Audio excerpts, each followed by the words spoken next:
So we believe that in hospitality businesses should rely more on technology together with the human employees because technology improves efficiency, speed, and customer satisfaction in many positive ways. In today's modern world, guests expect fast services, convenient booking system, and digital payment and quick responses.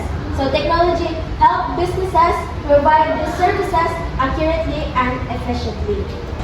Good day everyone. We on the negative side strongly believe that hospitality businesses should not rely more on technology than human employees. While technology can improve efficiency, the hospitality industry is built on human interaction, warmth, and personalized service. Replacing people with machines risks losing the very essence of hospitality. Thank you.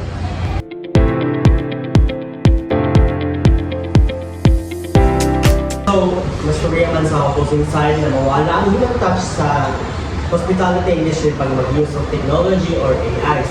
But instead, makatabang yun ang technology because with the use of technology, ang paperworks malesen sa human. Malesen ang paperworks, kailangan buhaton ng human. So, ang mga tao maka-focus more on the experience of the guest. Mas maka-cater sila sa kung saan gusto sa guest instead sa magsige sila attend sa paperworks. So, in hospitality, dili siya centered lang na paperwork. Kaya ang hospitality industry, our industry, is focuses on people and guest experiences. So, for me or for us, kani negative is that we value our guest experience rather than the technology na inyong ma-provide. So, some people say that technology is dili siya parang kuan kayo sa hospitality. But for me, ang technology is daghan siya makatabang pod sa tong industry. Like pag kuan makatabang siya sa isa ka hotel nga maka-increase og income and also maka-minimize po siya mga errors. Yes, Def. And also maka-make siya og maka-make siya og a lot of cost sa kuan sa hospitality sa atong industry. So, Mark, isalig na lang natutanan sa kuan sa technology. Like, isa mo na itong gamit na as a human, hindi ka mag-kuan ka lang. Kasi pagkabalo na to ng mga communication skills, mga language dira. Isa na ito pagkabaluan na kung isalig na tanan sa technology. So, dapat, dili ra ka na sa technology, dapat sa ato ako na human para kung sa ginamit sa customers, like with feelings na to ba, dili ra sa technology, with feelings bigla to maistorya sa ilaha o kuan, kung sa ilang kinahanglan, usa po dapat kinahanglan. Okay, so sa akong opponent, nag-prefer sila nga mas importante ang human service. But in this generation, many guests is nag-prefer on technologies, especially on online bookings, mga check-ins o mga faster digital nga transaction. So it is very important sa hospitality management nga mag-rely sila sa technologies. That's all. That is why human staff are still important to guide and assess the guests. So, gihuna ba ni mo nga ang tanang mag-book is mga elders lang? How about mga businessman? Need nila ang online to para mag-schedule o book para ang mga date. So, kailangan nila ang technology para maka-reserve sila, maka-ano na sila sa ilang schedule. Kay dili tanang elders na gamit ra og kuan kana may ibang elders nakabalo na og technology karon because technology karon is gikan sa toddler o hanggang sa elder kabalo na sila ang sa paggamit.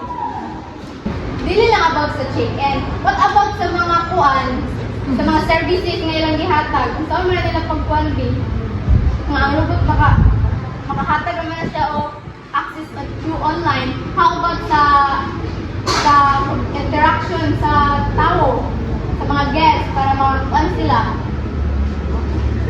No, kanang dili na siya about sa technology ang kanang technology like sa kanang online lang iyahang kuan. kanang yung interaction. So, if ever ma-face mo ang technology, syempre, naputoy ka na kuan ka na, nag-replay ka na conversation ninyo or like something na, usay magbuhat sa technology para sa imong kinahanglan or needed or something like other na unsa pa yung gusto nga na. Unsa use sa front desk nga na ay unsa use na na-assign sa front desk kung mag-relay ra ta sa technology. Do you think nga ang technology maka-welcome siya sa guest, ma-feel ang guest of comfortable in mag-check-in siya ng hotel?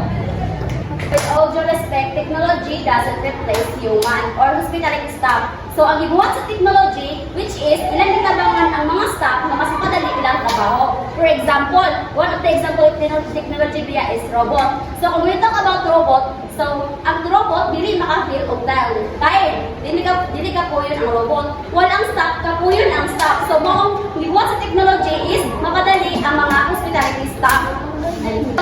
When we talk about hospitality, it's all about human connection or human interactions. Guests want to feel welcome and valued.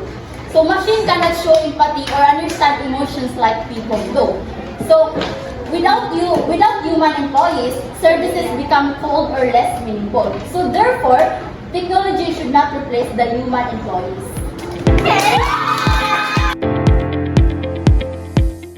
So in conclusion, technology plays an important positive role in hospitality industry. It improves efficiency, accuracy, convenience, and customer satisfaction, while helping employees perform their works or more effectively.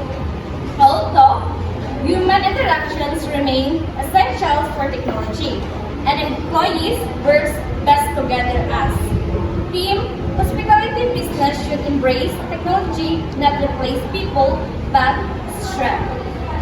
The negative side, while technology is a useful tool, it should not replace human employees in hospitality. The heart of industry lies in human care and connection. Therefore, business must prioritize people over machines to maintain quality service and meaningful guest experiences.